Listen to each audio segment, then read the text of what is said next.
ठीक।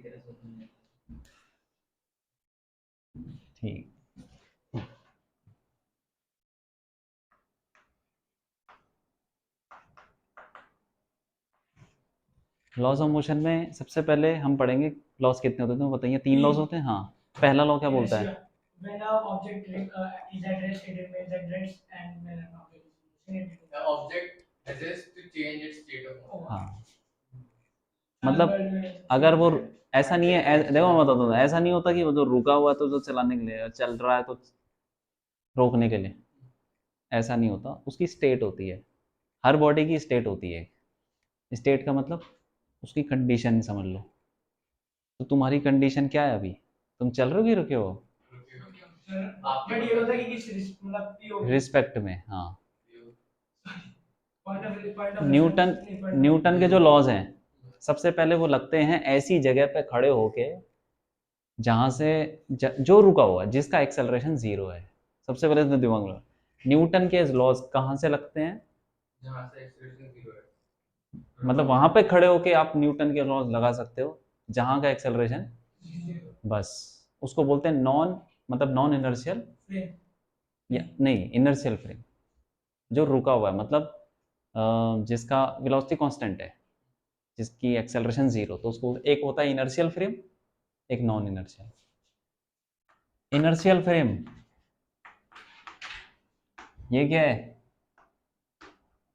मतलब एक्सेलरेशन 0, ठीक है कि नहीं? हाँ। और non inertial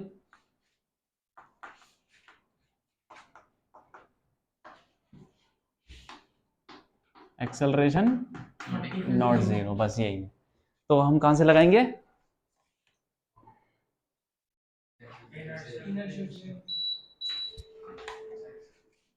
Newton laws are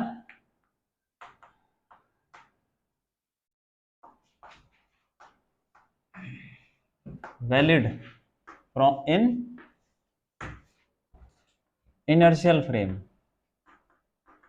मतलब हम ना नॉन इनर्शियल भी लगा सकते हैं, लेकिन उसका तरीका थोड़ा अलग है, हमें कुछ करना पड़ेगा, तो बाद में बताऊंगा मैं। अभी फिलहाल ये समझ लो कि हम कहाँ पे खड़े होकर न्यूटन के लॉज लगा सकते हैं, कि ऐसी जगह पे जहाँ पे एक्सेलरेशन 0 है। Valid in inertial frame. Frame का मतलब समझ गए? जगह, जैसे कि इसके रिस्पेक्ट में, उसके रिस्पेक्ट में। हम अर्थ पे खड़े होकर लगा सकते हैं न्यूटन लॉज? नहीं, अर्थ भी तो घूम रही है। अर्थ घूम रही है, उसकी वेलोसिटी क्या है? कांस्टेंट है कि नहीं है? एक्सीलरेशन तो कांस्टेंट है, क्योंकि दिन तो उतना ही है, दिन का टाइम थोड़ी कम कर रहा है। अर्थ हमारी वेलोसिटी कौन सा, अब घूम रही है ना अर्थ। अच्छा समझ लो कि सिर्फ सन का चक्कर नहीं मार रही, सिर्फ ऐसे ऐसे घूम रही है अपने अबाउट, तो बताओ लगा सकते हैं अर्थ पे खड़े होके कहीं कहीं और पे न्यूटन लॉ, या अर्थ पे ही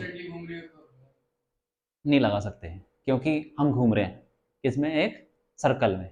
वो घूम रहा है ना, तो हम भी तो सर्कल में घूम रहे हैं, तो वो सर्कुलर मोशन हो गया, तो उसमें एक्सेलरेशन लगता है कांस्टेंट वेलोसिटी के साथ, तो इसीलिए हम नहीं लगा सकते। लेकिन जो यहाँ पे हम क्वेश्चन वोश्चन करेंगे, जैसे ये डब्बा है, इसको धक्का मारा, जो भी किया, तो हम ये मान के करेंगे कि सब कुछ रुका, मतलब एक्सेलरेशन नहीं है, इनर्शियल फ्रेम है। ठीक है, हम अर्थ को ऐसा मानते हैं कि वो एक रुका हुआ है, मतलब उसका एक्सेलरेशन लगभग 0 है, घूमता तो है लेकिन उसका एक्सेलरेशन बहुत कम होता है, तो अप्रोक्सीमेटली मान लेते हैं। ठीक है कि नहीं? लेकिन अगर कोई बारीकी से पूछ ले तुमसे कि अर्थ पे खड़े होके हम चांद पे लगा सकते हैं न्यूटन लॉ, तो नहीं लगा सकते। ठीक है, हाँ, क्योंकि एक्सेलरेशन है, जो घूम रहा है ना वो। हम्म, ठीक है, ये हो गया। तो पहला लॉ क्या बोलता है?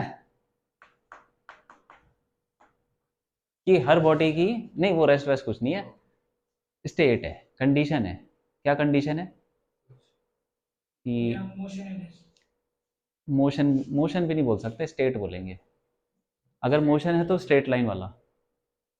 जैसे मान लो कि कोई बॉडी रुकी हुई है, ठीक है, अब वो एब्सोल्युटली रुकी हुई है, तो उसको चलाने के लिए हमको फोर्स लगाना पड़ेगा। और कोई बॉडी चल रही है, अब कैसे चल रही है? सीधी लाइन पे चल रही है, तो उसको रोकने के लिए हमको फोर्स लगाना पड़ेगा, उसकी स्टेट को चेंज। लेकिन अब एक सर्कुलर सर्कुलर मोशन में घूम रही है कोई बॉडी कांस्टेंट स्पीड से, उसकी स्टेट चेंज हो रही है कि फिक्स्ड है? बताओ बताओ। चेंज हो रही है, कांस्टेंट स्पीड से घूम रही है, बताओ। स्टेट चेंज हो रही है कि नहीं? वे स्टेट क्या होता है? स्टेट मतलब हालत उसकी, कि जब उसके ऊपर कोई फोर्स ना लग रहा हो, वो एक स्टेट है। जैसे ही फोर्स लग जाएगा ना थोड़ा सा, तो वो कुछ ना कुछ तो एक्सेलरेशन में आ जाएगा, उसकी पोजीशन चेंज हो जाएगी, कुछ वेलोसिटी आ जाएगी, कुछ ना कुछ हो जाएगा, स्टेट चेंज हो जाएगी। ऐसे होनी तो नहीं चाहिए क्योंकि रुक तो नहीं। नहीं होगी, क्योंकि सर्कल में घूम रहा है ना, तो उसके ऊपर एक्सेलरेशन लग रहा है, एक्सेलरेशन लगेगा तो फोर्स भी लगेगा। अब फोर्स कंटिन्यूसली लग रहा है, क्योंकि एक्सेलरेशन कंटिन्यूसली लग रहा है, तो जब फोर्स कंटिन्यूसली लग रहा है तो उसकी स्टेट बार बार चेंज होती रहेगी। सही है कि नहीं?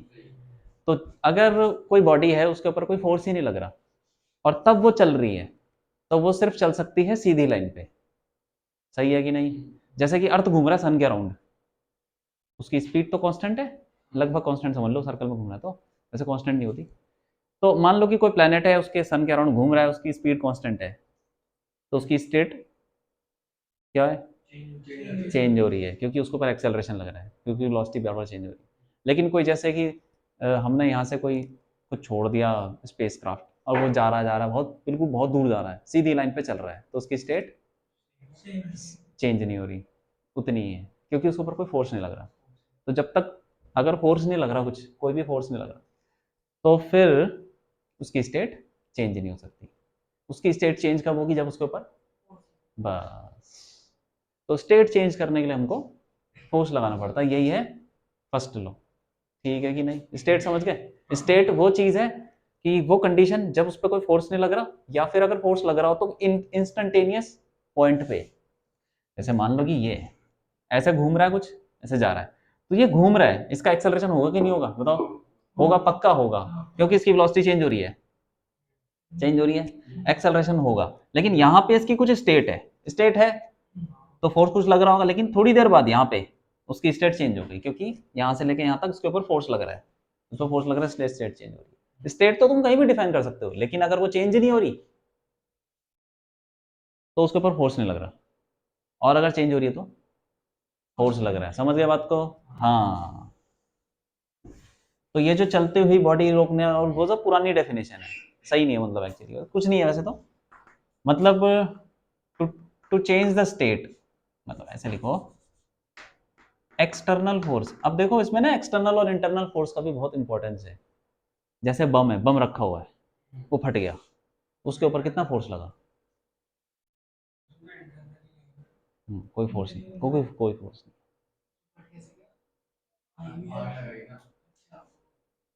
मैं बताता हूँ, जैसे कि मान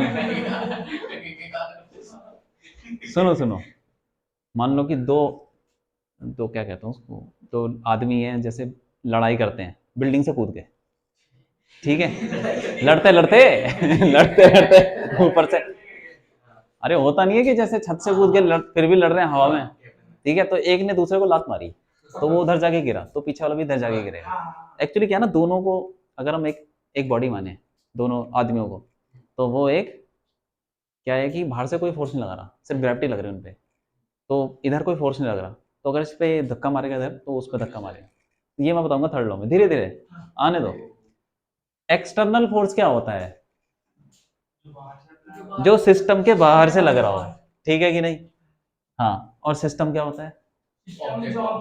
जिसकी तुम स्टडी कर रहे हो, वो कुछ भी हो सकता है, जैसे कि बॉडी है, इसकी स्टडी हो सकती है, ये एक सिस्टम है, ठीक है। और ऐसा भी हो सकता है कि मैं अर्थ को भी सिस्टम के अंदर ले लूं, अर्थ प्लस ये, हाँ पूरा पूरा अर्थ और ये बॉडी पूरा, तो अब कुछ और हो जाएगा। तो मैं सोलर सिस्टम को भी सिस्टम में ले सकता हूँ, कुछ भी ले सकता हूँ सिस्टम। 3 बॉडी है, मैं 2 को ले लूँ, या 4 बॉडी है, मैं 1 को ले लूँ सिस्टम में, ठीक है। तो उसके ऊपर देखना पड़ेगा कि कौन फोर्स लगा रहा है, तो वो फोर्स एक्सटर्नल इंटरनल वो बताऊंगा अभी। एक्सटर्नल फोर्स मतलब किसी सिस्टम के ऊपर अगर बाहर से फोर्स लग रहा है, तो वो क्या हो जाएगा? कौन सा फोर्स? हाँ, ठीक है, एक्सटर्नल। और अगर बाहर से नहीं लग रहा, अंदर ही लग रहा है, मान लो कि तुम गाड़ी के अंदर बैठे हो, ठीक है, और गाड़ी बंद हो गई, धक्का मारना है, तो अंदर से धक्का मार सकते हो? क्यों? वो चलेगी नहीं अंदर सिस्टम। क्यों नहीं चलेगी? आगे वाली चीज क्यों नहीं मार पाएंगे बताओ? क्योंकि हम उसी के ऊपर बैठे हैं। तो क्या हो गया? दूसरा बंदा भी तो उसमें बैठा रहता है। मतलब हम भी तो उसी सिस्टम का पार्ट है। अभी अभी अभी आ जाएगा आंसर, क्योंकि जब तीनों लॉ पढ़ेंगे ना तो मिल जाएगा आंसर। एक्सटर्नल फोर्स समझ में आ गया? कोई भी सिस्टम है, बाहर से कोई फोर्स लग रहा है तो वो इक्वल एंड अपोजिट रिएक्शन हाँ सही है सिस्टम के अंदर वो जनरल तो उतना हमें भी तो लगेगा पीछे हो जाएगी तो हम तुम्हें आगे हाँ नहीं हाँ जाएगी। हाँ ठीक। एक्सटर्नल फोर्स मस्ट बी से क्लिक करोगे अप्लाइड। अभी देखो तुमको सारे जवाबों के आंसर मिल जाएंगे, लेकिन इस चैप्टर को ना थोड़ा तरीके से समझो, क्योंकि छोटी छोटी चीज़ें है ना, उससे कंफ्यूज हो जाता, मतलब कंफ्यूजन पैदा हो जाता है और सवाल हो नहीं पाता। ये बहुत बड़ा चैप्टर है ये, मतलब फर्स्ट और सेकंड मिला दो, जो पूरा ये है स्ट्रेट लाइन और प्लेन, उतना बड़ा होगा। काफ़ी बड़ा है, काफ़ी बड़ा है। मतलब फिर इतना बड़ा चैप्टर फिर वो रोटेशन में आएगा, मतलब शुरू के चैप्टर में कुछ ज़्यादा ही बड़े हैं। फिर जब हमारा रोटेशन खत्म हो जाएगा, दूसरी बुक आएगी 11th की, वो बहुत छोटे छोटे चैप्टर हैं, वो तो बहुत ही छोटे हैं, हो जाएगा काम। लेकिन क्वेश्चन जेई के लेवल के हर चैप्टर में से बन सकते हैं। मुश्किल बनाना चाहो मुश्किल बन जाएंगे, इजी इजी में, इसमें से भी मुश्किल आसान सब कुछ बन सकता है। ये मत सोचना छोटा चैप्टर है तो आसान क्वेश्चन है, ऐसा नहीं होता। ठीक है। External force must be applied to change its state. बस स्टेट चेंज करने के लिए हमें बाहर से फोर्स लगानी ही पड़ेगी, ठीक है कि नहीं। अगर मान लो कि एक एक कोई सैटेलाइट जा रही है, कुछ मान लो स्पेस में सीधी लाइन पे जा रही है, उसकी स्टेट चेंज नहीं हो रही, नहीं हो रही, वो फट गई। अब बताओ अब हुई कि नहीं हुई। एक बार फिर से जा रही है फट गई मिसाइल जाके फट गई हम मिसाइल जा रही है, स्पेस में जा रही है कहीं जहाँ कोई फोर्स नहीं लग रहा, सीधी लाइन पे चल रही है, तो अब बीच में फट गई, फिर क्या हुआ बताओ। उस मिसाइल की स्टेट चेंज हुई कि नहीं हुई। उसकी स्टेट चेंज वो फटेगी तो दुआ लग जाएगी टुकड़े हो गए ना उसके, हाँ टुकड़े अलग अलग हो गए, कहीं कहीं जा रहे हैं। सेक्शन हो गई हो गई। नहीं हुई, नहीं हुई, नहीं हुई। एक्सटर्नल फोर्स कहां अप्लाई हुआ बाहर से कोई फोर्स नहीं। एक्सटर्नल फोर्स नहीं अगर मिसाइल जा रही है नहीं, मिसाइल जा रही है यार, कांस्टेंट वेलोसिटी से फोर्स कहाँ से आ गया, अच्छा हाँ जब एक्सेलरेशन ही जीरो है। तो अगर मैंने ये मेरी मिसाइल जा रही है हाँ उसके अंदर यहाँ पे कुछ एक्सप्लोजन हो गया हाँ। टेढ़ी हो गई टेढ़ी हो गई, एक्सप्लोजन नहीं होता है स्पेस में ये टेढ़ी नहीं हो सकती। टेढ़ी होने के लिए उसकी स्टेट चेंज होनी पड़ेगी, उसके लिए फोर्स लगाना पड़ेगा। किसने लगाया फोर्स। के अंदर मैंने बॉम्ब फिट कर नहीं, तुमने बॉम्ब फिट कर दिया तो बॉम्ब फटेगा ना। हाँ, जब वो फटेगा बाहर निकलेगी उससे वो क्या निकलेगी, क्या निकलेगी बाहर। कुछ धुआं, धुआं, धुआं कुछ भी निकलेगा ये बोलो ना। तो वो फोर्स लग गया है, जब तो धुआं बाहर निकलेगा तो फोर्स ही तो लगाया तुमने फिर वो। अंदर से आया ना भाई जैसे मैं बताता हूँ, एक बोतल है पेप्सी की, उसके अंदर तुम वो डाल दो मेंटोस एंटोस और उसके रख दो उसको, तो बोतल नहीं भाग जाती। तो क्यों होता है ऐसा, क्योंकि इधर को वो निकल रहा है, एक्शन रिएक्शन। जैसे रॉकेट उड़ता है तो क्यों उड़ता है, नीचे धुआं मार रहा है, तो तुम तो वही कर रहे हो, तो धुआं मार रहे हो क्यों। एक्सटर्नल फोर्स तो आ गया सैटेलाइट पे। अगर मैं बताता हूँ, अगर तुम धुएं को भी सिस्टम में ले लो तो उसकी स्टेट चेंज नहीं होगी। जितना इधर गया उतना उधर हाँ हाँ हाँ, यही वो यही। सिस्टम के हिसाब से किया अब आ गया हाँ, जो ठीक आपने है। सिस्टम ले लिया उस हिसाब से बस हाँ। सेकंड लॉ क्या है। F equal वो F equals to ma वो force is directly proportional to rate of change of momentum is directly proportional to the force किसी भी सिस्टम पे फोर्स लगता है, एक्सटर्नल फोर्स की बात हो रही है। External force on a system, system है ये, ठीक है। वो सिस्टम एक बॉडी भी हो सकती है, ज़्यादातर केस में तुम्हारे सामने ना एक बॉडी होगी बस, ज़्यादा कुछ नहीं। कभी कभी हो सकता है कि सिस्टम में तुम्हें चूज करना पड़ रहा है कि ये सिस्टम लो। तो external force on a system is equal to rate of change of momentum. मतलब कि ये है, अगर कुछ भी फोर्स लगता है सिस्टम के ऊपर बाहर से, तो वो उस सिस्टम का क्या करेगा, चेंज। अरे मोमेंटम, मोमेंटम क्या तो सुना है। हाँ, momentum of the system equal to mass of the system into, ठीक है। ये बोलता है वो, किसी भी सिस्टम पे एक्स बाहर से फोर्स लगेगा तो उसका मोमेंटम पक्का चेंज होगा। मोमेंटम के तो मास इनटू वेलोसिटी। अभी हम सिंपल रखते हैं कि एक बॉडी पे काम करते हैं, तो अगर हम फोर्स की बात करें dp बाई dt, अब बार बार मैं इसमें सिस्टम विस्टम नहीं लिख रहा, तुम समझ जाओ कि एक्सटर्नल फोर्स है सिस्टम, लेकिन ये याद रखना इसको एक्सटर्नल फोर्स ही है, अंदर का फोर्स नहीं है, अंदर का फोर्स कभी चेंज नहीं करता। ये डी क्या है, ये रेट ऑफ चेंज ऑफ, हाँ। तो देखो अब क्या है ये, जैसे वो होता है ना velocity D D X by D T, acceleration D है, वैसे ही force D P by D T. अब मोमेंटम क्या होता है? Mass into velocity. फोर्स क्या हुआ? D M V upon D T, ये एम वी। अब क्या करें, क्या करें? मास को बाहर ले लूं? मास को बाहर मैं तब ले सकता हूं जब, हाँ, वरना नहीं ले सकता। मास कांस्टेंट कब होता है? जब हम लाइट की स्पीड से आते हैं, जैसे सुना है। लाइट की स्पीड लाइट से? की स्पीड से थोड़ा आगे चल रहा है। नहीं नहीं, वो सब उसमें न्यूटन लॉ तो फेल है, अच्छा, लगता ही नहीं है। हाँ, हाँ, क्लासिकल मैकेनिक्स है ये। हाँ। ये ऐसा कुछ होता है क्या? हाँ। मतलब अगर किसी मास को कुछ स्पीड से चला दो तो वो एनर्जी में कन्वर्ट हो जाता है। हाँ, वो इक्वेशन जिसका देखना है। चलाने की जरूरत नहीं है, इसके अंदर इतनी एनर्जी है एम सी स्क्वायर, यही है बस लॉ। मतलब भैया कैसे कहते हैं, वो खाली बैठा। हाँ जैसे कि एक पेन में बहुत एनर्जी होती है। हाँ, बहुत एनर्जी होती है, हाँ हाँ हाँ, न्यूक्लियर बम से भी ज़्यादा होती है। हाँ, कैसे? इसका हार्नेस नहीं कर सकते। MC square. मैं बताता हूँ क्या है। इसके अंदर एटम है, उसके अंदर प्रोटॉन प्रोटॉन सब न्यूट्रॉन सब घुसे हुए हैं, उनके अंदर एनर्जी है, न्यूक्लियर बॉम्ब बंधी हुई है, हैं? जो न्यूक्लियर बॉम्ब होगा उसमें भी तो होंगे। हाँ तो उसमें तभी तो निकलती है, इतने से न्यूक्लियर बम, इतने से न्यूक्लियर बम पूरा शहर तबाह कर देता है, इतना सा। रुचि वाला देखा था ना? सही नाम नहीं पता था। जो भी है, इतना मतलब इतनी ज़्यादा एनर्जी निकाल देता है। ये भी निकाल सकता है, बस इसमें तुम न्यूक्लियर रिएक्शन कर नहीं पाओगे, या करना मुश्किल है, अभी तक नहीं कर पाए। वो दूसरे उसके लिए, मतलब इसके अंदर एनर्जी है, अलग बात है कि तुम निकाल नहीं पा रहे। न्यूट्रॉन प्रोटॉन सब उसमें तो घुसे हुए हैं, और इतने पास पास होते हैं, उनके अंदर एनर्जी बहुत ज़्यादा होती है। जो जितना पास पास होते हैं ना, एनर्जी बहुत ज़्यादा होती है, उनको अलग करेंगे ना तो एनर्जी निकलेगी, एनर्जी। हाँ, तो एक एटम ही इतनी एनर्जी निकाल देता है, तो सोचो कि इसमें करोड़ों एटम है, बहुत ज़्यादा एनर्जी निकलेंगी, तो वही चीज़ है। लेकिन जैसे केमिकल रिएक्शन होती है, तो वो तो सिर्फ इलेक्ट्रॉन का आना जाना, यही सब होता है। HCl में H2SO4 डाल दो तो गर्म हो जाता है इतना, वो सिर्फ इलेक्ट्रॉन का ही है। अब इलेक्ट्रॉन देखो इतना सा होता है, और बाहर वाली शेल में उसकी एनर्जी बहुत कम होती है एज कम्पेयर टू जो न्यूक्लियस के अंदर न्यूट्रॉन प्रोटॉन, हाँ, ये सब होते हैं। तो सोचो अगर न्यूट्रॉन प्रोटॉन को अलग कर दोगे इतने सारे एटम की, तो एनर्जी बहुत ज़्यादा निकलेगी, तो वही होता है। तो तुमको क्या पूछ रहे थे तुम? कौन पूछ रहा था? ये अच्छा अच्छा, हाँ, एम सी स्क्वायर, वही कि एम सी स्क्वायर जो है ना, वो एनर्जी है इसके अंदर, जो कि तुम सारी की सारी निकाल सकते हो या यूज, स्पीड ऑफ लाइट, हाँ ठीक है। ये हो गया, अगर मास कांस्टेंट है तभी मैम बाहर आएगा, वरना नहीं आएगा। फिर तो तुमको मास भी वेरी कर रहा है, वेलोसिटी वेरी कर रही है। अगर ऐसा भी हो सकता है कभी कभी कि वेलोसिटी कांस्टेंट है लेकिन मास वेरी कर रही है, ऐसा भी हो सकता है, सब हो सकता है भाई। लाइक मतलब एग्जांपल थोड़ा सा प्लीज। एग्जाम्पल,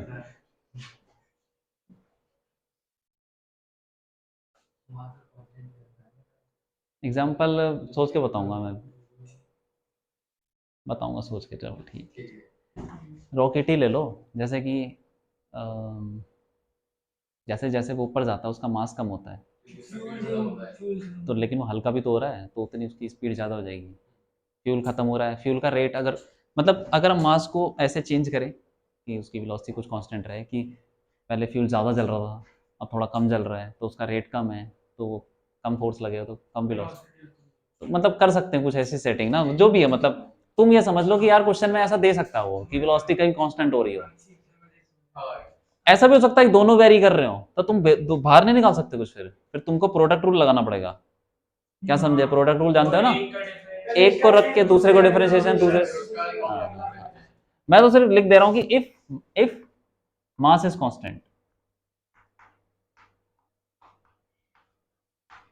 और ऐसे क्वेश्चन ना आज आते हैं, पिछले साल ही आया था कि मास कांस्टेंट नहीं है, फिर डिफरेंशिएट करके कर कुछ करो ऐसे, ठीक है।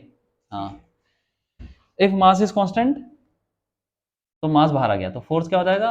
m इंटू, अरे D V by D T, और D V by D T क्या होता है भाई? एक्सीलरेशन। बस, तो मास इंटू एक्सेलरेशन।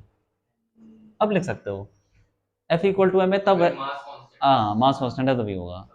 बहुत सारे क्वेश्चन में ये हो जाता है, जैसे बॉडी चल रही है तो बॉडी का मास तो कांस्टेंट रहता है, कुछ भी हो रहा, मतलब ज़्यादातर क्वेश्चन में कांस्टेंट रहता है मास। ये है कहानी सेकंड लॉ की, ठीक है कि नहीं? अगर फोर्स जीरो लग रहा है तो क्या बोल सकते हैं? अगर एक्सेलरेशन जीरो है, क्या है जीरो? हाँ, एक्सटर्नल फोर्स जीरो है, फिर एक्सेलरेशन जीरो, एक्सेलरेशन जीरो थोड़ी होगा, सोच के बोलो। मास जीरो हो नहीं वो तो तब होगा ना जब मास कांस्टेंट है। सकता। अगर फोर्स नहीं लग रही, हाँ, हम ये नहीं होता मास कांस्टेंट है या नहीं है। हाँ, तब क्या बोल सकते हैं? इफ एक्सटर्नल फोर्स 0 है, अरे तो बोलो ना क्या होगा? Rate of change of momentum zero, change of हाँ हाँ, फिर क्या बोल सकते हैं? कि वो वहां से वहां मोमेंटम कांस्टेंट यार। अरे एक्सेलरेशन जैसे होता है dv by dt, velocity constant का एक्सेलरेशन 0, तो यहाँ पे फोर्स 0 तो मोमेंटम, ये तो डिफरेंशिएशन वाली चीज है ना। अब एक ही जगह v लिख दिया, मतलब एक ही जगह। तो ये जीरो हो जाता है। हाँ अरे वेलोसिटी जैसे होता है ये, टी ऊपर चेंज ही हो रहा है ना, ये कांस्टेंट है, टी कांस्टेंट है तो फोर्स जीरो हो जाएगा। हाँ, तो पी तो मोमेंट, अच्छा momentum momentum constant, momentum constant. जैसे यहाँ पे हम करते थे वेलोसिटी कांस्टेंट तो एक्सेलरेशन 0, तो यहाँ p कांस्टेंट तो f0। तुम मुझसे घबरा गए कि f लिखा हुआ है, अरे ऐसे तो बहुत सारी इक्वेशन आएंगी आगे डिफरेंशिएशन वाली, तो समझ जाओ कि हर जगह सोच रहा था कोई बात नहीं। f एक्सटर्नल 0 हो गया तो मोमेंटम p सिस्टम का अरे कांस्टेंट हो जाएगा भाई। और मोमेंटम कांस्टेंट तो तुमने पढ़ा भी होगा, m1v1 इक्वल टू m2v2 कहीं पढ़ा होगा तो वो, हाँ वो तो फॉर्मूला पढ़ लिया ना तुमने, रिकॉइल ऑफ गन ये वो, है ना? कोई बात नहीं, ये याद रखना, ठीक है? ठीक है, तो हटा दूं? फोटो खींच लो एक बार, फोटो खींच मतलब लो। बाद में लिखना पड़ता है। अबे हाँ भैया साथ साथ लिख दिया। हाँ चलो लिख लो, लिख लो। बहुत सारी वीडियो जाती है। अभी मेरे नोट बहुत सारे भरेगी। ठीक है। हाँ आता है, तो मन भी नहीं करता लिखने का। ये बोलते रहते हैं आता है।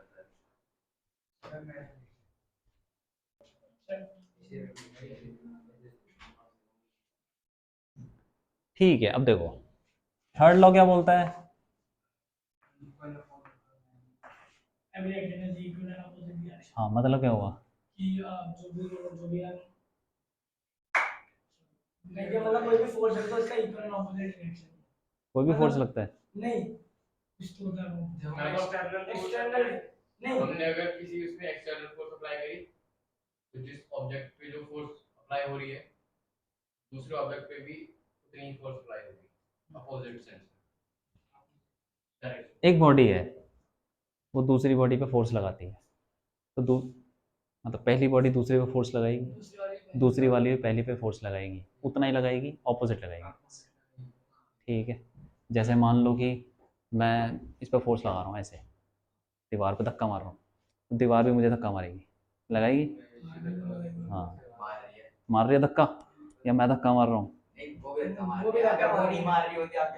हाँ, तो वही चीज़ है कि अब जैसे मैं मुक्का मारूंगा दीवार को, तो दीवार पे कुछ स्क्रैच पड़ेंगे, जो भी होगा, मेरे हाथ में भी तो चोट लगेगी, वो किसने मारी? दीवार में दीवार ने मारी। तो मतलब जितना फोर्स मैं लगाऊंगा उतना ही फोर्स। भाई तूने ये को मारी है।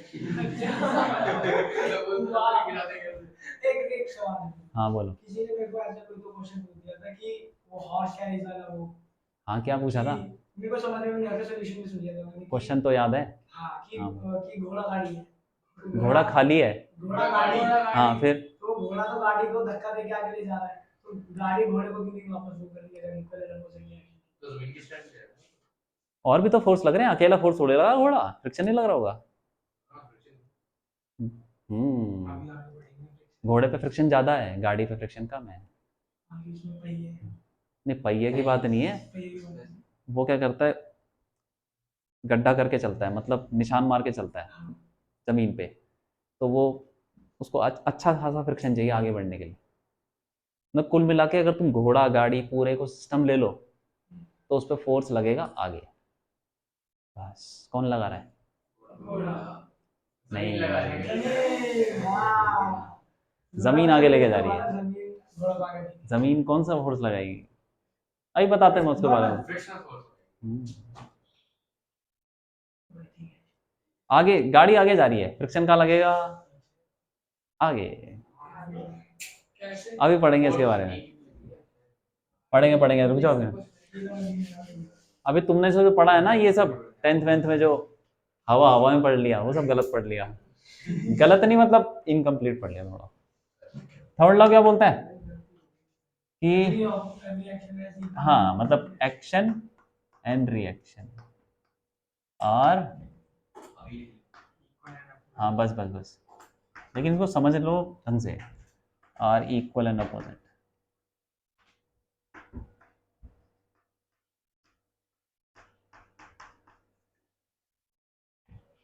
कोई बॉडी है, वो इस पे फोर्स लगा रही है F1, मतलब वन बॉडी है ये टू, तो ये force on two due to one, ये हो गया। तो फिर दूसरी वाली भी पहले पे फोर्स लगाएगी ऑपोजिट डायरेक्शन में, force on one due to two. लिखने का तरीका है, तुम कुछ भी लिख सकते हो, FAFB। इसको ज़्यादातर मतलब बुक बुक में ऐसे लिखते हैं, force on two due to one, force on one, ऐसा मान लो, ठीक है कि नहीं। तो जैसे मान लो कि ये है, मैं तुमसे ऐसे ही पूछ रहा हूँ, इस पे कितना फोर्स लग रहा है? धरती लगा रही है कितना, जितना वो, ये तो देखा होगा, वेट होता है जो भी होता है, mg लग रहा है नीचे नीचे ना, तो ये धरती पे लगाएगा फोर्स, कितना लगाएगा? mg mg होगा, नहीं मैग्नीट्यूड की बात है, mg होगा, m किसका होगा और g किसका होगा? भैया वो तो वो M1 V1 और M2 V2 सेम नहीं नहीं, वो नहीं, अब वो नहीं बात कर रहा है, मैं बोल रहा हूँ ऐसे धरती खींच रही है ना इसको, तो ये धरती को खींचेगा कि नहीं? कितने फोर्स से? उतना ही फोर्स है या फिर कुछ? उतने ही फोर्स से खींचेगा, पर धरती बहुत बड़ी है तो धरती नहीं आएगी, हाँ, ये चला हाँ, जाएगा। नेग्लिजिबल है। नेग्लिजिबल नहीं भाई, फोर्स होती होगी।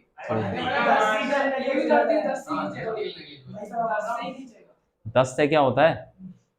10 मतलब उतने mg लगाएगी। इस पे कुछ फोर्स लग रहा है, मान लो 10, 2 न्यूटन, तो ये धरती पे भी 2 न्यूटन लगाएगा, सिंपल सी बात।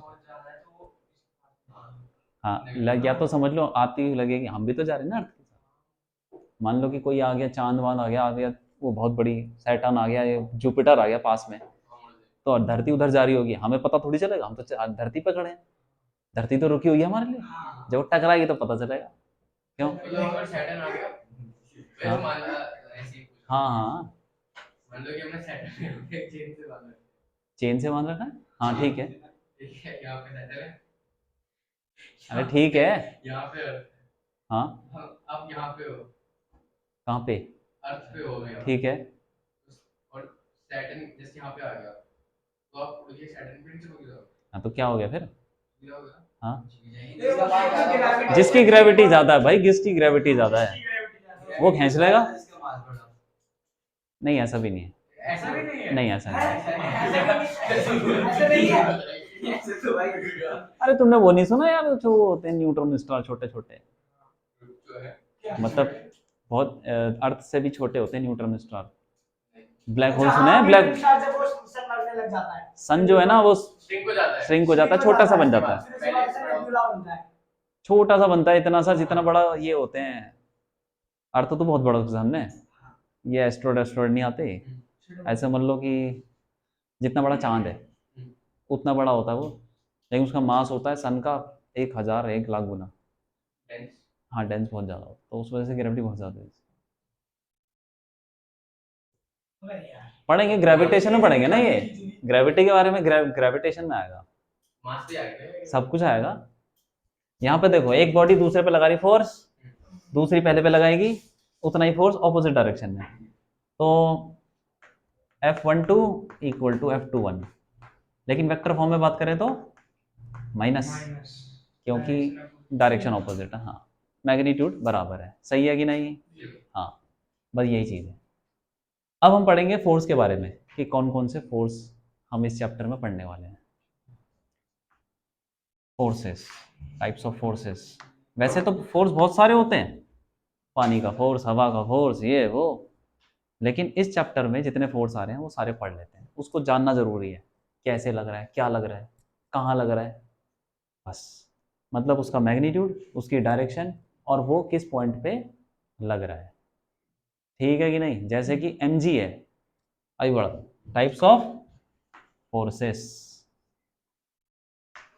पहला फोर्स क्या है?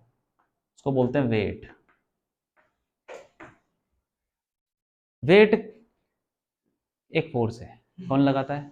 धरती। धरती लगा रही है, हर चीज का वेट है। हम अगर चांद पे चले जाएंगे तो हमारा वेट ही चेंज हो जाएगा, ठीक है? हाँ, तो वेट क्या होता है? mg के बराबर। m क्या है? मास। g क्या है? Gravity at that point. हाँ, मान लो कि 2 किलोमीटर ऊपर बॉडी है, पहाड़ों पे कोई बॉडी रखी है, उसका वेट अलग होगा, और वो नहीं, और वही उतना ही मास यहाँ रखा हुआ है, उसका वेट अलग होगा, क्योंकि ग्रेविटी अलग अलग हो सकती है। तुम दूर दूर जाओगे तो ग्रेविटी चेंज हो जाती है, ठीक है कि नहीं? पोल पे जाओगे, इक्वेटर पे जाओगे, थोड़ी बहुत ग्रेविटी चेंज हो जाती है, तो उस हिसाब से जी की वैल्यू रखनी है। लेकिन हम जब क्वेश्चन करेंगे तो उसमें जी कांस्टेंट मानेंगे, क्योंकि यहीं पे करते हैं ना, लैब वैब में करते हैं छोटे मोटे एक्सपेरिमेंट, तो इसलिए जी कांस्टेंट। वेट mg लगता है, लगता कहाँ पर है? मान लो कोई बॉडी है, ये mg लगेगा नीचे, क्योंकि धरती उसको नीचे खींचेगी, और कहाँ पे लगेगा? सेंटर पे, ठीक है? तो है क्यों ये मिलेगा तुमको? सेंटर ऑफ मास जब पढ़ेंगे, क्योंकि हर बॉडी का एक सेंटर ऑफ मास होता है। जैसे मान लो कि एक स्केल है, स्केल को तुम कहाँ पे ऐसे करके बैलेंस कर सकते हो, समझ गए ना बात को? या फुटबॉल है, फुटबॉल को उंगली पर खड़ा करना है, तो कहाँ पे बैलेंस करोगे? हर बॉडी का एक सेंटर होता है, हाँ, जहाँ पे वो बैलेंस हो जाता है। हाँ, ऐसा क्यों है? देखो mg जो है ना, हर पॉइंट पे लगेगा, हर पॉइंट पे, क्योंकि हर एटम है, उस पे mg, तो उन सब का जब एवरेज निकालोगे तो यही आएगा, एवरेज, एवरेज, ठीक है? तुम ये समझ लो कि बॉडी का वेट सेंटर पे ही लगेगा, सेंटर मास। तो इट एक्ट्स किधर? डाउनवर्ड्स। और किस पॉइंट पे लगेगा? Downwards. It acts at centre of mass. Centre जो भी होगा, मतलब बॉडी का सेंटर जो भी होगा, जैसे कोई ट्राइंगल है तो उसका सेंटर हो गया, ठीक है? लेकिन यहाँ पे तुमको ये ट्राइंगल वाइंगल कोई पूछेगा नहीं, बॉडी को हमने छोटा मानना है। अभी हम बॉडी को बड़ा नहीं मान रहे, छोटा छोटा बॉडी को दिखाने के लिए बड़ा बना रखा है, एट सेंटर ऑफ मास, ठीक है? इसकी वैल्यू mg के बराबर, नीचे लगेगा और सेंटर पे लगेगा। ये बाद में काम आएगा जब बॉडी बड़ी हो जाएगी ना। मान लो एक क्या बन गई, एक ट्राइंगल ले लिया, तो उस पे वेट लगेगा सेंटर पे, तो उसका सेंटर वेट पता होना चाहिए, फिर कुछ कुछ लगेगा, ठीक है? तो उसमें डायमेंशन आ जाएंगी, जो भी आएगा 8th चैप्टर पढ़ेंगे। दूसरा फोर्स क्या है? दूसरा फोर्स है कि टेंशन है, नहीं, ग्रेविटी तो ये हो गया ना, ग्रेविटी की वजह से तो वेट लग रहा है। टेंशन, टेंशन क्या होती है? जैसे कोई धागा है, गिटार बजाया ना, तो गिटार के जो धागे होते हैं वो टाइट होते हैं, टाइट, तो वो टाइट ही टेंशन है। जो धागा टाइट है उसके अंदर एक एक खिंचाव है, खिंचाव, पतंग उड़ाते हैं तो उसमें धागे में खिंचाव होता है, तो खिंचाव किस वजह से होता है? कि किसने खींच रखा है, ऐसा महसूस होता है। तो जब खींच रखा है, मान लो कि तुमने रस्सी पकड़ी, उसको खींच दी, तो उसके तुमने खींचा है ना, फोर्स लगाया ना, तो उसके अंदर भी एक फोर्स आ जाएगा, सही है कि नहीं? हाँ, जैसे मान लो कि एक दीवार से तुमने रस्सी को खींचा, तो इस ये रस्सी टाइट हो जाएगी, तो अब देखो ये पॉइंट तो कहीं नहीं जा रहा, तो इसके ऊपर तुमने फोर्स लगाया, तो उतना ही फोर्स पीछे लगना चाहिए, क्योंकि तो रुका हुआ है ना, रस्सी रुकी हुई है, तो रुकने के लिए net force zero, zero net. तो इस रस्सी के पॉइंट पे जितना फोर्स तुम लगा रहे हो उतना ही फोर्स एक आना चाहिए, जो कि इसके एटम एटम लगाएंगे, कुछ लगाएंगे, वो खींचेंगे पीछे को, तो इसी वजह से टेंशन आती है। जब भी रस्सी खींचती है तो उसमें एक टेंशन, ठीक है? तो वही चीज है, जब मतलब रस्सी अब कौन खींच रहा है कौन नहीं खींच रहा, तुम ये समझ लो, अगर खींची हुई है, टाइट है, तो टेंशन होगी उसमें कुछ ना कुछ। जैसे मान लो कि मैंने पत्थर बांधा रस्सी धागे से और घुमाया, तो बताओ रस्सी टाइट है कि नहीं है? हाँ, होगी टाइट, पक्का होगी। उसको छू के भी देखोगे ना तुम, तो टाइट सी लगेगी। पतंग उड़ा रहे हैं, टाइट सी लगेगी, पतंग कट गई फिर ढीली हो गई, फिर टेंशन नहीं है, ठीक है कि नहीं? जो रस्सी ढीली है उसमें टेंशन नहीं है, जो टाइट है उसमें टेंशन। तो ये कैसे लगता है? कोई बॉडी है, उस बॉडी से कितनी भी रस्सी वे टेंशन जाती है। जाती कहाँ है, मतलब मतलब एनर्जी है एक टाइप की। एनर्जी कहाँ से, कोई फोर्स है? फोर्स एनर्जी नहीं होती। हाँ, उसकी वजह से एनर्जी पैदा हो सकती है, स्टोर हो सकती है, वो अलग बात है, लेकिन ये फोर्स है, टेंशन। ठीक। हाँ, तो तुम मान लो कि एक बॉडी है, ये कितनी भी रस्सी से जुड़ सकती है, 2-3 रस्सी जितनी मर्जी ले लो। तो मान लो 2 रस्सी है, एक ऐसे जा रही, एक ऐसे, तो टेंशन हमेशा लगेगी जिस पॉइंट पे वो रस्सी जोड़ रखी है, मतलब जहां पे वो बॉडी के साथ चिपकी हुई है। ठीक है, यहाँ पे चिपकी हुई है, और टेंशन हमेशा रस्सी जो होती है वो खींचने की कोशिश करती है। रस्सी कभी धक्का नहीं मार सकती। मान लो गाड़ी को खींचना है, तो रस्सी बांध के खींच सकते हो ना, और धक्का मारना तो रस्सी बांध के ऐसे धक्का मार सकते हो क्या? तो रस्सी तो लटक जाएगी कि नहीं? तो रस्सी कभी धक्का नहीं मार धक्का नहीं मारती, खींचेगी हमेशा। अगर धक्का मारना तो तुम कुछ ऐसा रॉड सी लाओगे, तो वो रॉड के अंदर अलग हो जाएगा कुछ, उसके अंदर कंप्रेशन आ जाएगा, कंप्रेशन। या क्योंकि जब तुम रॉड से धक्का मारोगे ना, तो रॉड दबने की कोशिश करेगी। ठीक है कि नहीं? हाँ, तो रस्सी हमेशा खींचती है, याद रखना। तो ये इसको खींच के किधर ले जाना चाहेगी रस्सी? अपनी तरफ। तो इधर लगेगा टेंशन T1, और ये रस्सी भी अपनी तरफ खींचने की कोशिश करेगी, तो इस पर लग जाएगा T2। और कितनी मर्जी रस्सी जोड़ लो, तीसरी रस्सी जोड़ लो, तो वहां पे टेंशन लग जाएगी। ठीक है कि नहीं? हाँ, अब ये पूरी रस्सी में टेंशन, खिंचाव, मतलब एक रस्सी है, तुम पतंग उड़ा रहे हो, तुमने यहाँ पे टच किया तो तुमको कुछ खिंचाव महसूस हुआ, थोड़ी दूर पे टच करोगे तब भी कुछ खिंचाव महसूस होगा। तो वो दोनों खिंचाव बराबर होंगे कि अलग अलग होंगे?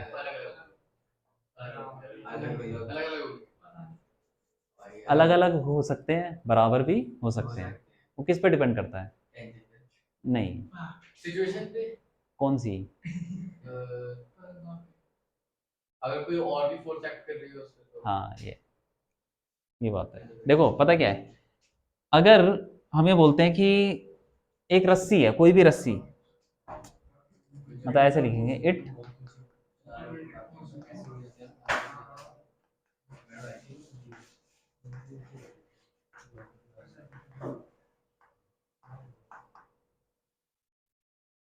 जहां पे रस्सी जोड़ रखी है उसी पॉइंट पे ये लगेगी। ठीक है, point of contact along the string, along the string मतलब हमेशा रस्सी की तरफ ही लगेगी, away from the body. Along the string, away from the body, मतलब हमेशा रस्सी खींचेगी तो फिर फोर्स अवे लगेगा, और क्या लगेगा? Away from the body.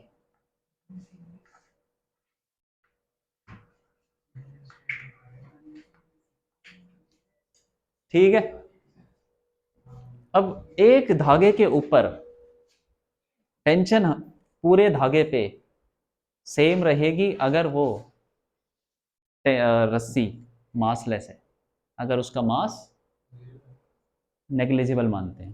ठीक है, अगर मान लो पतला धागा है, ठीक है, तो उसका अगर मास तुम कुछ नहीं मानते, दूसरे मतलब मान लो कि कोई बॉडी से जोड़ रखा है, 2 किलो की बॉडी है, उससे 1 ग्राम का धागा जोड़ रखा है, तो 1 ग्राम क्या होता है 2 किलो के सामने, तो नेग्लिजिबल मान सकते हैं।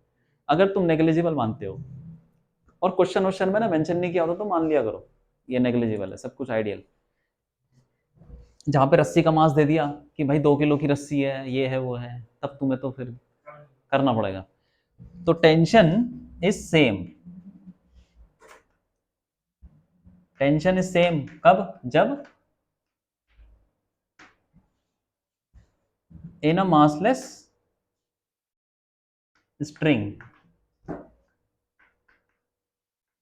और क्या, मासलेस स्ट्रिंग में टेंशन सेम रहेगी in absence of any tangential force.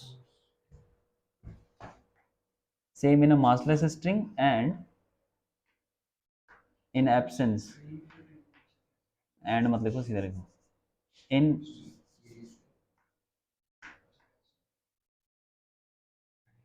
in absence of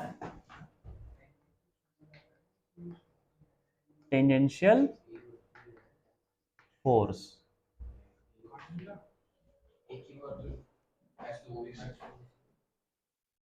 हाँ बोलो। टेंजेंशियल कैसे लगेगी? हाँ मैं बता दूं कैसे लगेगी। देखो पहले तो समझ लो कि ये जहाँ पे रस्सी जोड़ रखी होती है वहां लगेगी, और अवे फ्रॉम द बॉडी और स्ट्रिंग की तरफ लगेगी, ठीक है कि नहीं। टेंशन सेम रहेगी अगर मासलेस स्ट्रिंग है और उसकी डायरेक्ट उसके टेंजेंशियल में कोई फोर्स नहीं है। अब देखो क्या मतलब है इसका। ये मान लो कि एक आदमी यहाँ खड़ा है, एक आदमी रस्सा कस्सी, ठीक है कि नहीं। तो टेंशन पूरी, अरे धागा मासलेस मान लो, तो टेंशन पूरी रस्सी में सेम है, ठीक है कि नहीं। और ये अगर मान लो कि ये ज़्यादा खींच के पीछे ले जा रहा है, तब टेंशन सेम रहेगी। कभी से मेरी हम्म? वो ज़्यादा किसी पीछे लेके जा रहा है। मास तो बढ़ेगा, मास तो उसका चेंज होने वाला तो मैं कह रहा हूँ कि ये ज़्यादा खींच के लिया उसने, वो इधर भगा लिया, मतलब ये पीछे लेके जा रहा है। टेंशन इज सेम इन मतलब मासलेस स्ट्रिंग, मतलब उसके लिए तो same same absence of tangential वो। इसमें टेंशन सेम रहेगी कि नहीं। हाँ सेम है। सेम रहेगी, सेम रहेगी। क्या लिखा है भाई, मासलेस है, हाँ तो सेम बस खत्म कहानी। अब चाहे वो उसको इधर धक्का मार के ले जाए, चाहे उधर ले जाए, इसको नीचे ग्रेविटी चाहे ऐसा घसीट के ले जाए, कोई फर्क नहीं पड़ता, ठीक है कि नहीं। हाँ भैया हाँ ये वाली नहीं समझ में नहीं उसके नीचे है। हाँ उसके नीचे ग्रेविटी ऐसा मास लेस है। मासलेस है। अब देखो इधर, मैं हाँ हाँ वो बता रहा हूँ। एक एक लड़का आ गया यहाँ पे, जो तुम्हारी साइड पे, इस वाली साइड की इसकी तरफ आ गया, अब उधर खींच रहा है। तो अब यहाँ पे मतलब जो इसको पहले टाइटनेस फील हो रही थी, अब नहीं होगी। अब वो थोड़ा ढीला ढीला सा फील होगा, थोड़ा आराम फील होगा उसको। तो उसका मतलब ये वाली रस्सी जितनी टाइट होगी और ये वाली रस्सी, दोनों अलग अलग, ये दो रस्सी के दो पार्ट हो गए कि इन दोनों पार्ट में जो टाइटनेस है वो अलग अलग होगी। समझ गए बात को। तो ये क्यों हुआ ऐसा, क्योंकि इसने इसी डायरेक्शन में फोर्स लगाना शुरू किया रस्सी, ठीक है कि नहीं। तो इस वजह से टेंजेंशियल फोर्स आ गया, तो अब टेंशन सेम नहीं है, अलग अलग है, ठीक है कि नहीं। बस ये चीज याद रखनी है, लिख लो। लेकिन अगर परपेंडिकुलर लगता है ना फोर्स, तो कोई फर्क नहीं पड़ता, परपेंडिकुलर डायरेक्शन में। टेंजेंशियल ही है बस, ये नॉर्मल नहीं है। परपेंडिकुलर डायरेक्शन में फोर्स लगेगा तो टेंशन पे कोई फर्क नहीं पड़ेगा। अगर परपेंडिकुलर में लगेगा तो छोड़ेगा। नहीं, परपेंडिकुलर परपेंडिकुलर मतलब इसके परपेंडिकुलर। अगर मान ले किसी ने ऊपर से मान लो इस रस्सी पे कोई बैठ गया तो कोई फर्क नहीं पड़ेगा। कोई नहीं फर्क पड़ेगा। अगर ये रस्सी है और मैंने यहाँ से हवा चला दी, हर पॉइंट पे सेम जगह लगेगी। क्या है रस्सी, एक रस्सी ऐसे खींच दी, हाँ ठीक है, एक रस्सी ऐसे खींच दी, हाँ यहाँ से हवा मारी, हाँ हर पॉइंट पे सेम उस पे जा रही है हवा, और लग गया हाँ ठीक है। तो चेंज नहीं होगी टेंशन उसकी, इस पॉइंट पे उस पॉइंट पे चेंज नहीं होगी। अब नहीं, हवा चल गई तो क्यों, वो तो कुछ होगा ही नहीं उसमें। बहुत तेज चला दी है। कुछ भी चला लो, मासलेस है कि नहीं है। अरे यार माफ कर दे, ये बात सही नहीं, उसका ही बताऊंगा मैं ऐसे, मतलब परपेंडिकुलर डायरेक्शन में तुमको एग्जांपल देता हूँ यार, क्या बात कर रहे हो, तुम्हें भी समझ में आ जाएगा। देखो ये एक, क्या है ये, एक टायर मान लो, ठीक है, गोल गोल बिल्कुल स्मूथ, लोहे का सिलेंडर मान लो, लोहे का, और दीवार पे चिपका दिया, ऐसे गाड़ दिया अंदर। एक रस्सी इधर जा रही है और ऐसे इसके ऊपर से लपेट के, मतलब ऐसे घूम के नीचे आ रही है। ऐसे देखा होगा कहीं कहीं जो वो करते हैं मक्खन लेकिन वहां पे तो कुछ कुछ होता है, जो भी है ये बिल्कुल कुछ कुछ होता है का मतलब वो डंडा भी तो घूमता है, डंडा भी घूमता है, तो वहां फ्रिक्शन फ्रिक्शन भी होता है। ये मैंने बोला कि बिल्कुल ये स्मूथ है, ठीक है। अब रस्सी यहाँ पे कोई खींच रहा है, कोई खींच रहा है, कुछ भी कर रहा है, ये दोनों क्या हुए आपस में कांटेक्ट में, तो ये धक्का मार रहा होगा ना, मतलब खींचेंगे तो ये रस्सी उसे धक्का मारेगी कि नहीं। कहाँ मारेगी, कहाँ मारेगी, किधर मारेगी, नीचे को कहाँ, ये वाली पॉइंट पे बात करते हैं, ये वाले पॉइंट पे रस्सी धक्का कहाँ मारेगी। किस साइड से खींची जा रही है, टेंजेंशियल, अच्छा सॉरी रेडियल रेडियल। हाँ, एक मिनट रुक जाओ, पहले इसको लिखो फिर बताता हूँ, क्योंकि एक फोर्स आएगा ना, फिर तुम समझ में आएगा उसमें, ठीक है ठीक है कि नहीं। कौन उसको बोलते हैं नॉर्मल रिएक्शन, वो बताऊंगा तो समझ में आ जाएगा। लिख लो लिख लो, लिख लिया, हो गया साथ में लिखा था। ठीक। नॉर्मली अगर कोई ज्यादा कोई यूनिवर्सिटी कर लो यार। एनालिसिस 11 ज्यादा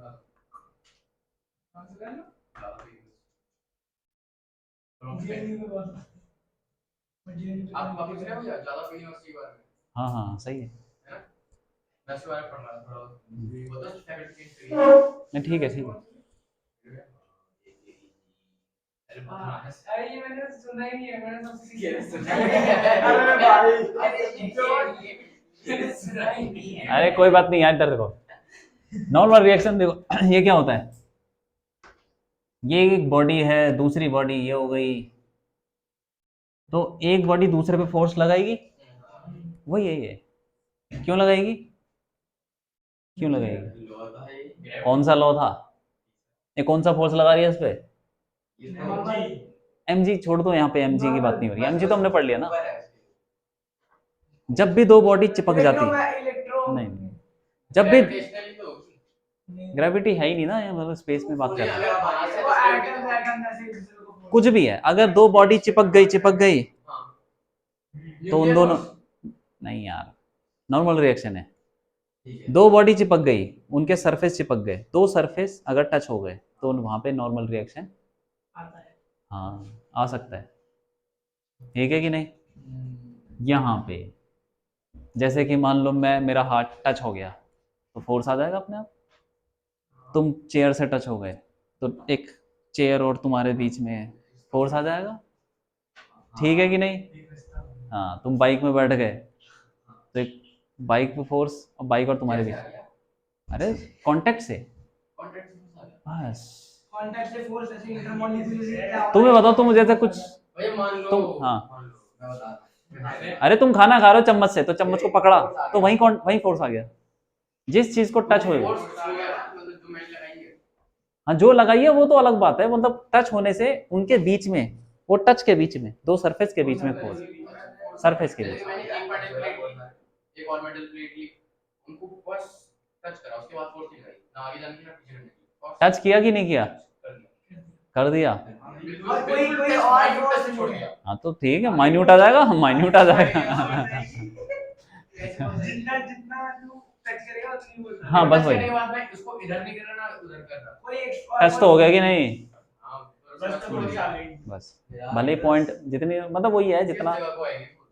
किस जगह पे, यहाँ पे आगे जहाँ टच होगा। किस डायरेक्शन में? हाँ देखो अब कैसे आता है फोर्स, ये आता है सरफेस, ये सरफेस है ना, इस पे एक कॉमन टेंजेंट होता है और एक कॉमन, Perpendicular। उसे नॉर्मल होता है, कॉमन नॉर्मल, मैथ से पढ़ोगे, कॉमन टेंजेंट सरफेस के, कॉमन टेंजेंट कॉमन नॉर्मल, तो फोर्स आता है कॉमन नॉर्मल के अलोंग।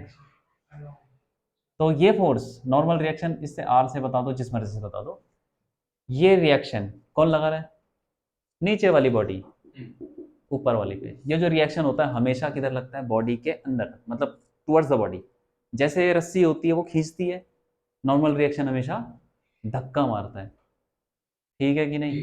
हाँ तो ऐसे, और तो सिमिलरली एक्शन रिएक्शन से हम बोल सकते हैं कि ये बॉडी इस पे आर लगा रही है रिएक्शन, तो वो वाली ऊपर वाली बॉडी नीचे पे, वही ऑपोजिट, खत्म कहानी। ये फोर्स लग रहा है इस पे, ये माइनस आ रही होगा। अरे कोई बात नहीं, माइनस और डायरेक्शन तो दे दी, जब मैं डायरेक्शन दे देता हूँ तो माइनस नहीं लिखते ना फिर, इसको 1 ले लो, इसको 2 ले लो, ये क्या है, फोर्स ऑन 1 ड्यू टू 2, ये क्या हो जाएगा, force on 2 due to 1। Normal reaction कब लगता है, जब दो सरफेस टच होते हैं, और किधर लगता है, towards the body, towards the body और परपेंडिकुलर टू सरफेस, सरफेस के परपेंडिकुलर बोलो या कॉमन नॉर्मल कह लो, या टेंजेंट के परपेंडिकुलर, जैसे बोलो, सरफेस के परपेंडिकुलर, ठीक है। हाँ तो it acts at the point of contact, जहां पे कांटेक्ट हो रहा है वहीं पे लग जाएगा,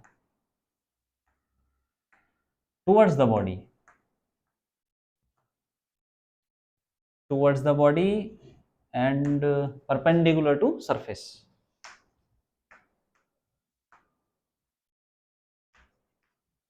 परपेंडिकुलर टू, बस ये।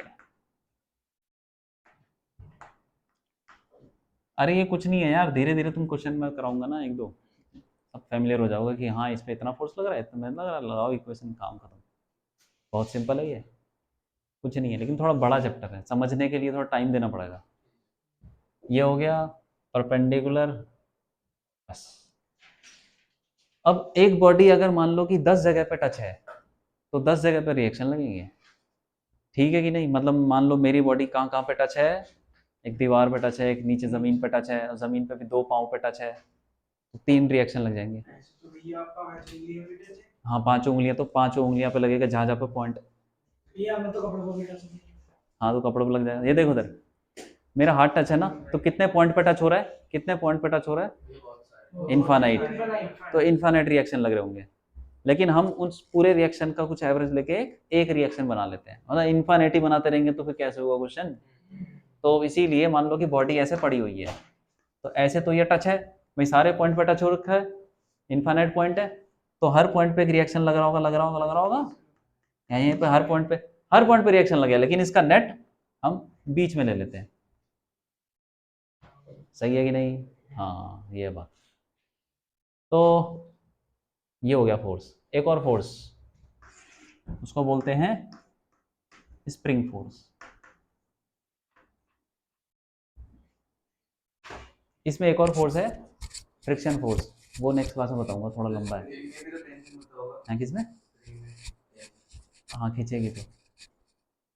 बिना खींचे ऊपर स्प्रिंग को वैसे कर दो। हाँ बस अगर स्प्रिंग को नॉर्मल छोड़ देगा भी फोर्स है नॉर्मल छोड़ देगा तो कैसे आएगा फोर्स? स्प्रिंग फोर्स मतलब टेंशन। कंप्रेशन भी तो हो सकता है। अरे नहीं अगर नॉर्मल छोड़ दो आठ भी तो लगा देगी। अरे मास होगा तो लगाएगी ना, स्प्रिंग में मास होगा ना, मासलेस मानते हैं स्प्रिंग फोर्स। हाँ मास मानोगे तो लगाएगी, लगाएगी बिल्कुल लगाएगी, लेकिन मासलेस मानते हैं। मास ले लिया ना गड़बड़ हो जाएगी, बहुत गड़बड़ हो जाएगी, फिर नहीं कर पाओगे। नेग्लिजिबल लेते हैं, अगर ले लेंगे ना, अगर स्प्रिंग का ही मास हो जाएगा तो फिर इंटीग्रेशन करना पड़ जाएगा, बहुत मुश्किल हो जाएगा। अभी तुम फिलहाल ये मानो स्प्रिंग फोर्स लगाएगी, फोर्स लगाती है, कैसे लगाती है? ऐसे मान लो ये एक धागे की तरह है, मतलब वो रस्सी की तरह, लेकिन ये अब खींच भी सकती है और धक्का भी मार सकती है। हाँ जैसे कि मान लो स्प्रिंग दबा के तुमने उसके ऊपर गुड्डा रख दिया, उसको छोड़ा तो धक्का मार देगी ना उसको। क्या होती है? हाँ हाँ हाँ, लेकिन वो खींच रहा है ना, टेंशन है उसमें, धक्के वाली रबर बैंड धक्का तो नहीं मार सकती। हाँ क्योंकि दबा तो नहीं सकते ना उसको पहले से, ये दबा के तुम कुछ काम कर दो, जैसे होता ही है पेन को ऐसे दबा के छोड़ दो ऊपर उछल जाता है, तो स्प्रिंग दबी हुई होती है तो ऊपर उछल जाता है पेन, ठीक है कि नहीं? हाँ तो ये जो स्प्रिंग है ऐसे समझो, ये डब्बा इससे जोड़ रखा है, क्या है ये? सोलेनॉइड। हाँ वैसे ही है, वही तो होता है सोलेनॉइड।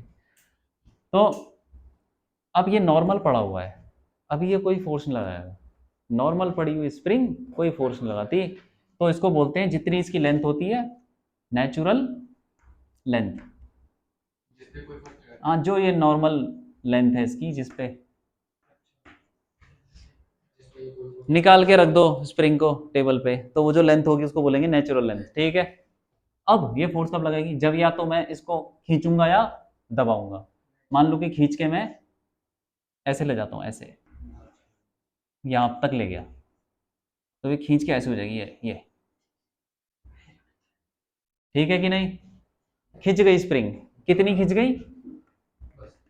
सपोज एक्स, अरे एक्स खींच दिया, तो ये इस पे अब मैं छोड़ूंगा तो स्प्रिंग इसको कहाँ ले जाएगी? अपनी तरफ ले जाए, वापस ले जाएगी ना वापस, तो इसका मतलब स्प्रिंग इसको खींच रही है, खींच रही है, अपनी तरफ खींच रही है, तो इस पर फोर्स लगेगा ऐसे, उसको बोलेंगे एफ एस, स्प्रिंग फोर्स ऐसे लगेगा। और अगर मैं इसको दबा दूं, स्प्रिंग को दबा दे लो, ये ऐसे मैंने दबा दिया कुछ, वही एक्स दबा दिया, यहां से मैंने उसको एक्स दबा दिया, तो ये हो गया। अब मैं छोड़ूंगा तो इस डब्बा कहाँ जाएगा? तो अब स्प्रिंग क्या कर रही है? धक्का मार रही है। हाँ तो स्प्रिंग कुछ भी कर सकती है, जब हाँ, जब स्प्रिंग खींची हुई होगी तो वो धक्का देगी अपनी तरफ खींचेगी, खींची होगी तो अपनी तरफ सॉरी देगी ना खींची हुई है तो खींचेगी मेरे मुंह से। और दबी हुई है तो फेंक देगी धक्का धक्का मारेगी। ठीक है कि नहीं? तो उसको फोर्स लगेगा ऐसे, ऐसे एफ एस। तो एफ एस का फॉर्मूला होता है के इंटू एक्स। स्प्रिंग फोर्स हमेशा के इंटू एक्स होगा, ये समझ लो। के क्या है? के क्यों बोलेंगे? Spring constant.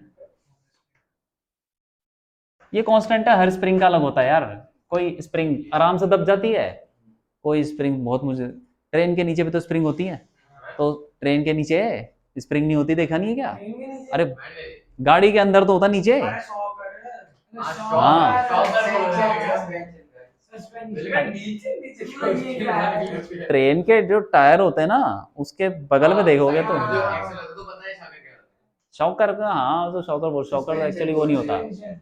हाँ शॉकर उसको नहीं बोलते हैं, बट शॉकर कुछ और होता है। हाँ सस्पेंशन बोलते हैं हाँ स्प्रिंग कोई बात नहीं, स्प्रिंग है, समझ गए ना? उसको तुम स्प्रिंग के ऊपर तुम भी चढ़ जाओगे तो वो दबेगा नहीं, वो इतना भारी होता है। उसका कांस्टेंट बहुत हाँ ज्यादा होता है। तो जो हार्ड स्प्रिंग है उसका के ज्यादा होगा, और जो सॉफ्ट स्प्रिंग है ये पेन वाली, तो उसका के कम है। ठीक, और एक्स क्या है? एक्स तो डिस्टेंस है। डिस्टेंस नहीं बोलते उसको, इलोंगेशन। ये कहाँ तक है? जितना खींचा उसको बोलेंगे इलोंगेशन, और जितना दबाया उसको बोलेंगे कंप्रेशन। ओ, खींचना या दबाना कंप्रेशन, मतलब फॉर्मूला ये लगेगा, बस डायरेक्शन अलग हो जाएगी अकॉर्डिंग टू, अगर वो खींचा हुआ है तो फोर्स ऐसा लगेगा कि वो उसको खींचने की कोशिश कर रहा है, स्प्रिंग खींचेगी, और स्प्रिंग दबी हुई है तो स्प्रिंग धक्का मारेगी। ठीक है कि नहीं? इधर देखो, इधर देखो, इधर देखो, ध्यान से देखो, ये दीवार है, इससे भी तो स्प्रिंग जुड़ी है, तो ये दीवार को धक्का मारेगी कि नहीं? मारेगी, बिल्कुल मारेगी, क्योंकि स्प्रिंग जैसे रस्सी, पतंग उड़ा रहा हूं मैं, तो रस्सी मेरे हाथ पे से जुड़ी हुई है और पतंग से भी जुड़ी है, तो टेंशन लगेगी तो पूरी रस्सी में लगेगी। जहां जहां पे मैंने बताया ना, जहां जहां पे रस्सी जुड़ी हुई है वहां वहां पे टेंशन लगेगी। मेरे हाथ पे भी लगेगी, तभी तो अपना हाथ कट जाता कभी कभी, क्योंकि फोर्स लग रहा है, और पतंग पे भी लगेगी। तो ऐसे ही स्प्रिंग दीवार पे भी यहाँ पे भी खींच रही होगी, क्योंकि ये खींची हुई है, यहाँ खींच रही होगी दीवार को, और यहाँ पे दीवार को धक्का मार रही होगी। सही है कि नहीं? हाँ, तो दोनों तरफ रस्सी की तरह है ये, बस थोड़ा डिफरेंस ये है कि रस्सी इसका फॉर्मूला है, और दूसरा ये धक्का भी मार सकता है, खींच भी सकता है। ठीक। ठीक हाँ, मतलब स्प्रिंग अपने सेंटर से लगाती है ना, स्प्रिंग क्या होती है? सेंटर से लगती है वो। हाँ वहीं पे लगेगी जहाँ स्प्रिंग जुड़ी होगी। हाँ, ये क्या है? स्प्रिंग जो है वो सेंटर से फोर्स लगाता है। सेंटर से फोर्स मतलब? ये काइंड ऑफ स्प्रिंग मैंने दबा दी हाँ, और मतलब दो वक्त के लिए अभी अपने हाथ से दबा रहा हूँ, एकदम छोड़ दिए दोनों तरफ से। लगेगा वहीं जहाँ पे स्प्रिंग चिपकी हुई है, नहीं वहीं। चुटकी नहीं हुई, मैंने स्प्रिंग ली, हाँ, मैंने आप स्प्रिंग जब तक चिपकी है तब तक फोर्स लगेगी, बस लगेगी वहीं जहाँ पे स्प्रिंग चिपकी है। एक बार तुम जहाँ पे स्प्रिंग कांटेक्ट छूट गया, उसके बाद कोई फोर्स नहीं है स्प्रिंग का। लिख लो।